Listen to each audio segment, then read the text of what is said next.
À Marrakech, on ne parle pas d'eau seulement comme d'une ressource, mais comme d'un marqueur du futur.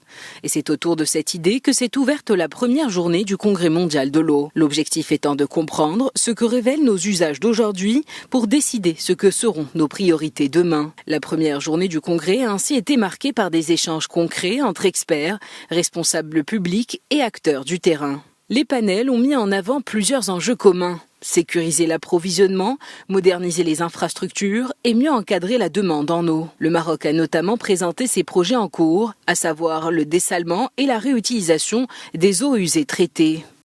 C'est un événement crucial et important au niveau mondial. Ça permet de se réunir et discuter les nouveautés, les résultats et les bonnes pratiques en termes d'innovation, de solutions qui aident à atteindre la sécurité hydrique. Donc bien sûr le Maroc il est présent avec plusieurs bien sûr avancées en termes de politique mais aussi en termes d'innovation, technologie et projets structurants qui aident le Royaume à atteindre la sécurité hydrique mais aussi la résilience climatique.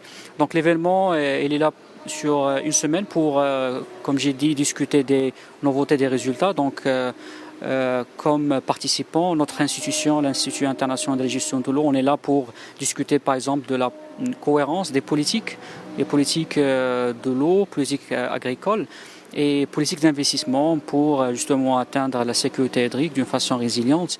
On est là aussi pour discuter des nouveautés en termes d'irrigation intelligente, irrigation durable, qui aide à la fois d'optimiser l'eau dans l'irrigation, mais aussi fournir des opportunités d'investissement pour les jeunes dans les zones rurales, par exemple. Cette première journée a surtout permis d'établir les priorités du Congrès, mieux comprendre les besoins, partager les méthodes et identifier des pistes concrètes pour une gestion durable de l'eau.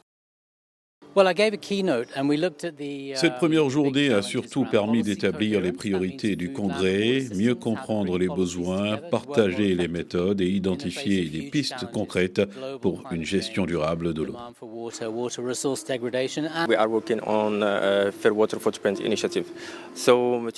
La session d'aujourd'hui portait sur le type de modèle que nous pouvons envisager pour le Just Water Partnership.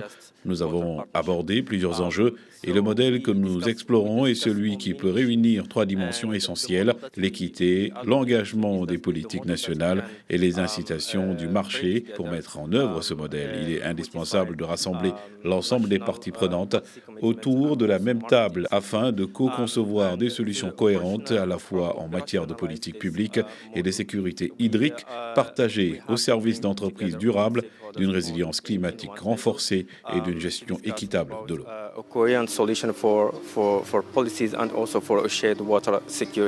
Un état des lieux clair et des pistes de travail communes ont été élaborées. Les discussions se poursuivront avec un focus sur la gouvernance, les financements et la stratégie d'adaptation à long terme pour des défis répandus à travers toutes les régions de la planète.